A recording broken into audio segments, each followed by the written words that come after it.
Les vainqueurs de Dieu doivent être bien sûr fidèles en se régnant eux-mêmes, renier le monde et Satan d'une part, savoir aussi exercer l'autorité de Christ d'autre part.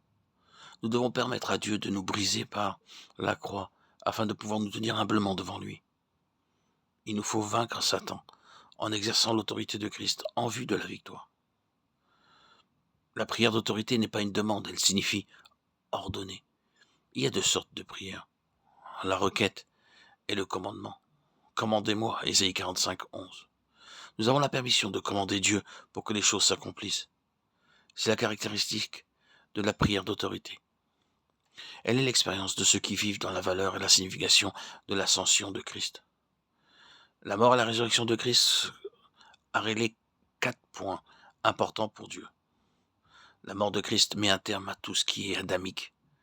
Sa résurrection nous accorde une base nouvelle. Son ascension nous donne une position céleste, au-dessus de toute domination, de toute autorité, de toute puissance, de toute dignité et de tout nom qui se peut nommer, non seulement dans le siècle présent, mais encore dans le siècle à venir. Les vainqueurs doivent apprendre à exercer l'autorité de Christ dans la prière.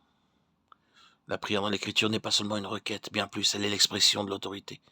Ordonner avec autorité, voilà ce qu'est la prière. Le chapitre 1er des Éphésiens nous parle de l'ascension de Christ, au-dessus de toute domination et autorité. Éphésiens 2 nous enseigne que nous sommes assis avec Christ dans les lieux célestes. De même que Christ est au-dessus de toute domination et de toute autorité, telle est notre position en lui. Le chapitre 6 nous décrit ce que nous faisons dans les lieux célestes. Nous sommes assis et nous prions, c'est-à-dire nous exerçons l'autorité de Christ et nous commandons en priant.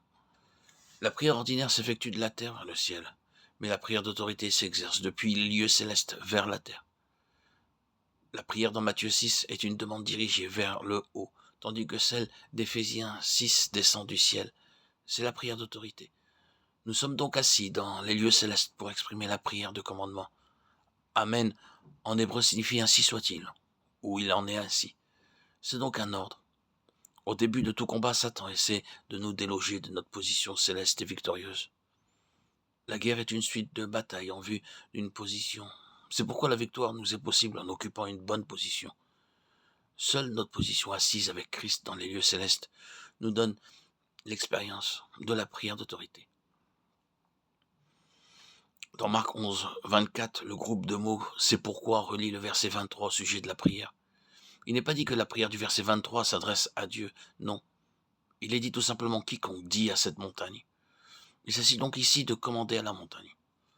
La prière d'autorité ne s'adresse pas dans ce cas directement à Dieu. Il ne s'agit pas de demander à Dieu d'intervenir contre la montagne, représentant ici un obstacle. Seule une foi parfaite nous permet de nous adresser avec autorité à cette montagne.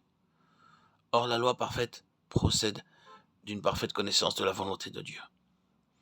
Ainsi, nous ordonnons ce que Dieu a déjà commandé, ce qu'il a déterminé, nous le décidons. Une telle foi n'est possible que par la connaissance de la volonté de Dieu.